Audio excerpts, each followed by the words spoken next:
Hi, I'm Brian Lord, President here at Premier Speakers Bureau, and welcome to the Beyond Speaking podcast, where we want to go beyond just sort of the superficial things and really kind of deep dive into sort of the deeper subject matter with speakers. And today we have with us Peter Sheahan, who is the author of many books. Flip was the first one I read, and of course Matter is out now. And you're somebody who's done so much in the corporate world, getting people to kind of change their view of different things, whether it's Microsoft or Kraft or others, and somebody who's just just impressive to talk to and be with. So Peter, thank you for being with us today. It's good. We have a long relationship with Premier. It's been a wonderful 7 or 8 years. I know. As you can tell from the accent, you're from Alabama originally. The deep south. Sydney, Australia, yeah. Sydney, Australia. Yeah, live in Colorado these days, where we're doing our best to redefine the Rocky Mountain High, but loving Denver. Yes. Now, one of the things, so I was asking people, what stands out to you the most about Peter Sheahan? And I was talking to somebody who said, what's amazing is that he can just take something and analyze it and give you something that you never saw that was there. And so I'm curious, because I like to look at things, and I feel like if I'm not finding something new and different, then it's not worth it. How do you approach and analyze a problem or a situation or issue? What's kind of your way of approaching things? Well, I'd say firstly, I'm inherently curious, right? So I'm not interested in understanding what's happening on the surface level. I really want to dig deep. And so if I'm doing a job, speaking a presentation for someone, I'm not interested in telling me the top 3 things that you want to achieve. I want to know the ins and outs of that industry and what's going on, right? And when you consider how much of that kind of work I've done over the years, that ability to connect the dots comes because I've done all of that work. So I think number 1 is get below the surface area. I think number 2 is bring in disparate viewpoints from other industries and other cases. So I was working with credit unions yesterday, yeah? And they're all trying to compare one credit union to the next. And the point I was trying to make was actually the expectations a credit union member is going to have is not going to be based on one credit union to the next, but based on any retailer that they're doing business with. And so that ability to see outside of your 4 walls, I think, is really critical. And then I'd say third is a saying we have at Karrikins group called, do the hard work, don't just work hard, right? Because all of us are busy and we're all working hard. But the hard work is the synthesis. The hard work is the moving from simplistic through complex to simple. And so if people, and I appreciate that compliment, say I have the ability to connect dots, I think it's 1, the curiosity, 2, bringing in multiple viewpoints, but 3, it's really investing at that last stage to get through the complex and towards the simple. Mm-hmm. Where do you think that comes from? Kind of your background of wanting to be curious or wanting to do the hard work? It probably comes from ambition, to be honest. My family and friends call me insatiable. They're like, doesn't matter how much Pete achieves or what he does or how fast the car is or how wild his life is, he always wants another level, Mm-hmm. And so I think taking that energy and putting it towards everything that I do. You know what? It's not ambition, it's fear. It's actually that I'm scared I'm going to die one day, which I am, and I'm like, I want to suck the marrow out of every possible moment. So if I'm going to do something, I'm going to do it right. So I'd say a combination of ambition and fear, probably.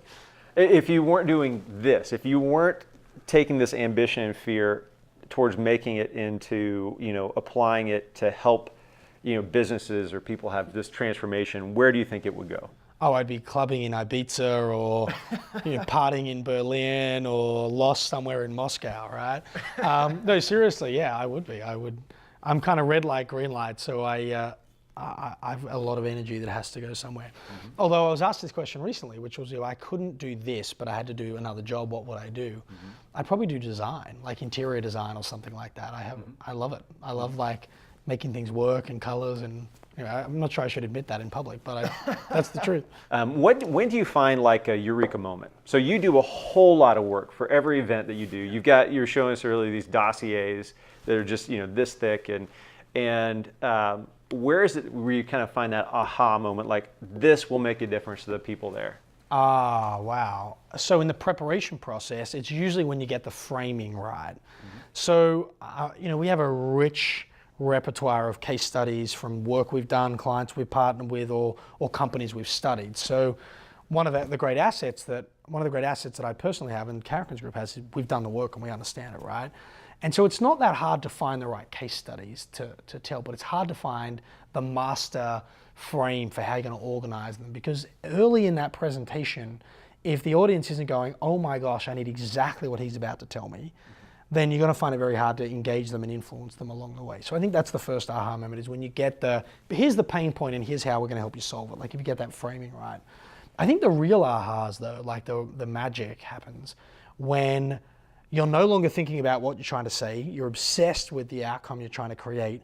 And in that moment, you get into a dance with that audience where like a really powerful presentation can be quite out of body, actually. And I don't mean that in too esoteric a fashion. I mean quite literally. I can say things that I've never thought of before or written before or didn't prep that are exactly what that audience needs in that moment. And they feel that and I feel that. And I'd say they're the biggest aha moments, is when you're in the dance with the audience instead of I'm here presenting. And it's interesting, for the event planners watching, you don't get there when they're in the dark and you're in the light, and when you're up on the stage and they're down there. Like so much, one of the things that always frustrates me is we design settings to disconnect the speaker from the audience or the presenter from the audience. And I've never had a real aha moment when I feel disconnected from an audience. So I always get the house lights up, I get off that stage, and I want to feel like I'm part of that. And so I hadn't thought of this, but I wonder whether that's something for event planners to think about, which is how do you create a greater connectedness between the audience, the content, and the speaker physically, not just in terms of getting the framing right. Yeah, I mean, that's one of those things, like, speaking of, well, I guess this kind of ties into, this quote actually, that I was thinking about that I really love from your new book, Matter. So talking about you trying to get that aha moment when you're connecting, when everyone's kind of going together the same place. The quote from the book is, you need to judge yourself by your impact, not by your intentions. It's not a speaker going up there like, man, I want to do a good job today. It's how do you know that you did a good job today? And I wonder how that goes into what you do, how that goes to event planners, that kind of thing. I guess that's hard to say. Yeah, so that was actually Dr. Peter Fuder who told me that and helped me understand that idea, which is the real judge of quality communication and the real judge of a job well done is not whether you wanted it to be good, it's was it good, And I think the first thing is to keep that as your standard. I have had enough times where I've gotten off stage and felt like my impact wasn't aligned to my intention, and that feeling of dissonance is where the ambition to improve comes from, right? Like someone said to me once, how did you get good at speaking? I said, I sucked enough to not want to go through the pain anymore. I just was lucky enough that I sucked in front of audiences that weren't, like this is 15 years ago, and I would, people weren't paying for that experience at the time, And so I think first is to have that standard. I think the second is to be willing to get honest with yourself after a program of going, where did I nail that and where didn't I nail that? And what role did I play in the disconnect? And, thankfully that doesn't happen a great deal if you do the work in advance, but I would hazard a guess when people don't, it probably does happen. I have actually come up against the challenge at times of over-customizing a message, believe it or not.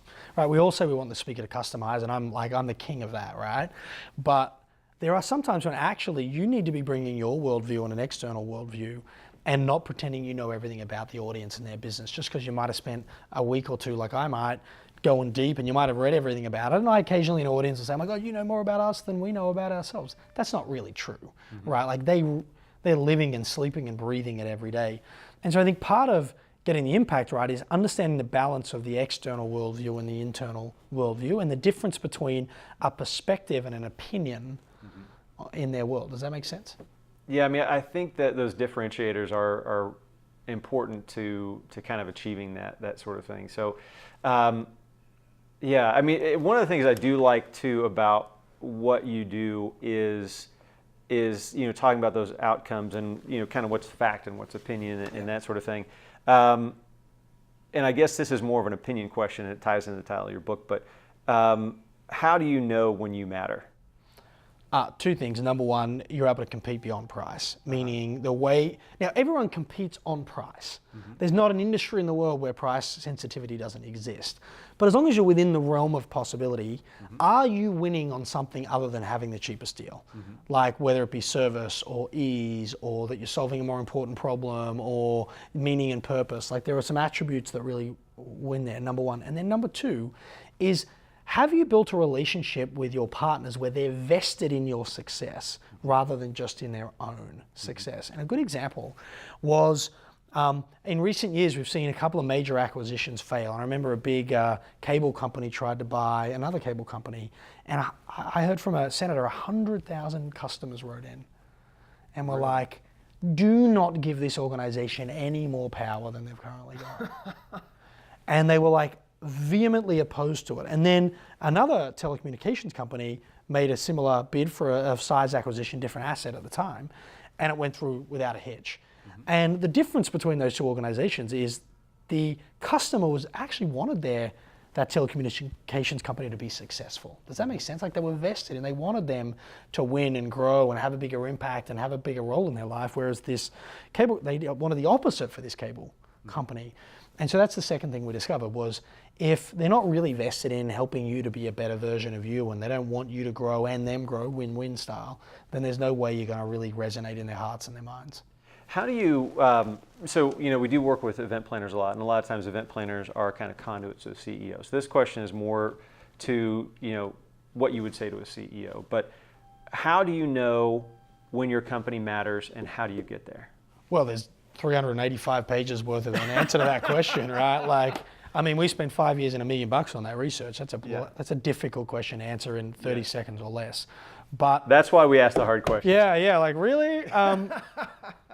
So I think the first thing is to take an honest and objective view of what's changing and disrupting your market and your industry and what might happen, right? Booz, before PwC bought them, did a study of 1,034 companies who'd lost more than 10% of their market value compared to their peers, and tried to figure out what the risk factor was that drove the destruction of value. And in more than 80% of all the value destroyed was strategic risk. That is the inability of the executive team and the board and the CEO to make intelligent decisions in the face of a changing environment. So the first thing is to get a really objective view of that. And what the companies we studied did was what we called elevate their perspective. They moved towards the very things that were disrupting them and begun to get a more data and market-driven sense of what was and was not real, what would and would not happen. Does that make sense? So rather than sitting on a whiteboard to figure it out, they would create trials and pilots and co-create things with their marketplace to see if they could figure out where it was going, number one. Number two was use that elevated perspective, that vision of the future, that sort of view of where things might go, to elevate their relationships they had to. So, for one CEO to work with another CEO, or for sales to be selling at the C-level rather than selling down the line to procurement, like getting into more meaningful strategic conversations in their marketplace, or in whether it be their buyer or their supplier or whomever that was with, right? Because people who can say no but can't say yes, say no, right? Like you have to be playing at the right level in the organization. And then the third thing was, when your elevated perspective plus your elevated relationship presents a really clear opportunity to do something new, interesting, and almost become the disruptor, do you have the courage to have an elevated impact, which is to take the risks, do the work, make the investments, hold the nerve in these new and radical kind of spaces? And so those three chunks were the big three sort of steps on the journey that we uncovered from the research. And and folks, this is why Peter's really good, because he already stole my next question. One of the things that in reading the book that comes out a lot is that they had to have that courage to change. So, you talk about one where it's this, company that's more of a fashion company. They used to make trench coats, and now they have to compete. How do you respect kind of that history? Because whether it's a 160-year history or whether it's a 20-year history, how do you respect that history and then still change? So we call that offensive and defensive, right? That is, these organizations were defensive. They did protect the core. And the brand you're referencing is Burberry, and the trench coat is still the kind of heartbeat of that company, right? And bricks and mortar remains their primary channel to market, which was holding onto the core, right? And they have innovated around that product, and they've innovated around its appeal, and they've innovated around the bricks and mortar experience and what that looks like. But at the same time, they're on the offensive, which is around digital disruption and omni-channel retail and customer segments of one, which turn out to be their three edges of disruption, as we call them, right? And it's this notion that you get to protect the core, but not in the absence of going on the offensive. And that, I think, is the key trade-off, is you don't have to burn the boats and jump overnight. But you do have to do both, right? Which is the first thing. Two is, the earlier you move, the smaller the risk has to be. Does that make sense? Like the more you wait for a burning platform, the longer you wait for disruption to really extract all the available margin and create disintermediation or to create disengagement in your market, the harder it's going to be to transform. And that's what really happens, is these guys hold on and protect their core and forget the offensive bit. And they do that for too long. And then change, which is really slow until it's not. And once it speeds up, you're in trouble. I mean, everyone talks about Uber. Oh my God, Uber's 4 years old. It's taken up. Uber's 11 years old right now, as we speak. 11. Wow. Right? Nothing, boom. If you're a transportation company, the time to get ready for that disintermediation would have been 7 or 8 years ago. Protect the core, that'll never happen. Protect the core. If those companies had taken small compartmentalized risks on the offensive, they wouldn't have had an issue. They would have protected the core and positioned themselves for the future, but they were 5 years too late. Now, this is one last question here, and I know this is something you like to do your research. I don't know if you've done research on this, but in looking at event planners, if you're saying this is here it is and it's going to change, is there maybe one thing that event planners, if they're preparing for, or that you would say, hey, you need to keep your eye on this because it's been growing for a little while? I think there's a couple. I think number one is the millennial generation are not joining associations and attending events in the way that the baby boomers did. Like, we are seeing the aging of that audience base, right? Which means we have to figure out how to create experiences, face-to-face experiences that are appealing to that group. I think two, and we've seen event planners move in this direction, is to see the experience as bigger than just the event. Does that make sense? Like, it should be a 365-day experience of which there just happens to be one face-to-face culmination of that journey, right? And the concept of content living beyond the event and the community living beyond the event, I don't think we've figured that out yet. And I think that is going to continue to be a demand on not just event planners, but associations and organizations doing that work. And I think third out of that will be, if we're going to create content and an experience that lives on beyond the event, then we should be demanding more from our resources. It's shocking to me how little event planners demand from their speakers. Shocking. And in fact, I've had issues where I'm like, why don't we do this? Why don't we publish that? Why don't we create some social media? Why don't we do? Oh, no, we're good. Just come up and speak and shut up and get off. And you're just like, fine, you know? So, yeah, this meta, I get that there's complexity to that and you don't want to create friction for an event planner. It's a hard enough job. But I think whilst we're struggling for relevance with the emerging generation, whilst the business is looking for bigger ROI and return on their meeting spend, and whilst we have these assets, not just paid speakers, but even executive and industry speakers, we should be doing more with that. And I've seen some great examples of event planners and meeting planners doing that. But I'd say they're the big three that, just from the outside, seem to be emerging for me. Well, Peter, thank you so much for coming on, and thank you for watching and listening here. And we really appreciate it, Peter. Pleasure. Thanks, mate. Cheers. See ya.